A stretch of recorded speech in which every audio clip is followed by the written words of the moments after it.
attorney ends up in handcuffs after the sheriff says he was caught red-handed. Fox 25's Phil Cross explains what happened and why this isn't this attorney's first time to find himself on the wrong side of the law. The story is first on Fox tonight. Phil.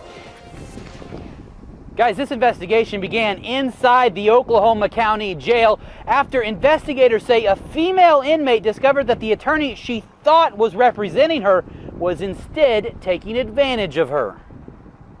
He was never her attorney. He had her believing that he was her attorney. Investigators at the Oklahoma County Jail say Frank Kirk used his position as an attorney to gain access to private meetings with a female inmate. Kirk told the victim that since she didn't have the cash to pay for his services, she could make it up to him by performing sexual acts instead. According to court documents, the woman said Kirk touched her and watched as she performed sexual acts.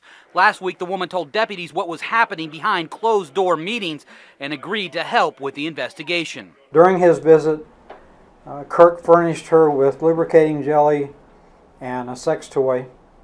And as this began, our investigators opened the door, entered, and arrested Frank Kirk immediately. Deputies found a cell phone with Kirk as well. Bringing one of those into the jail is a felony. He's also facing several charges of offering to engage in an act of lewdness. The sex toys and lubricant and stuff like that, I can't imagine in a million years any lawyer would do anything like that, and hopefully there's been a misunderstanding, but it certainly doesn't seem that way to me. Defense attorney Scott Adams has experience representing attorneys accused of inappropriate activities and says any attorney misconduct reflects poorly on the profession. Doesn't really get any more serious than that. According to federal records and published reports, this isn't Kirk's first time in trouble.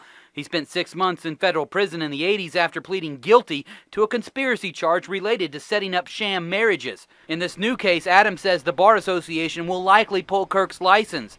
The sheriff is already preparing a complaint while planning to beef up procedures for attorney visits to the jail. Now, we went by Kirk's law office this afternoon and he wasn't there. The people inside said he hadn't been in all day and they couldn't get in touch with him. We also went by his home and no one came to the door when we knocked, but we were able to get in touch with one of his former attorneys who says he has been in contact with Kirk but hasn't yet been hired. He said if he is hired, he will be providing a statement on Kirk's behalf. Reporting live at the Oklahoma County Jail, Phil Cross, Fox 25 News.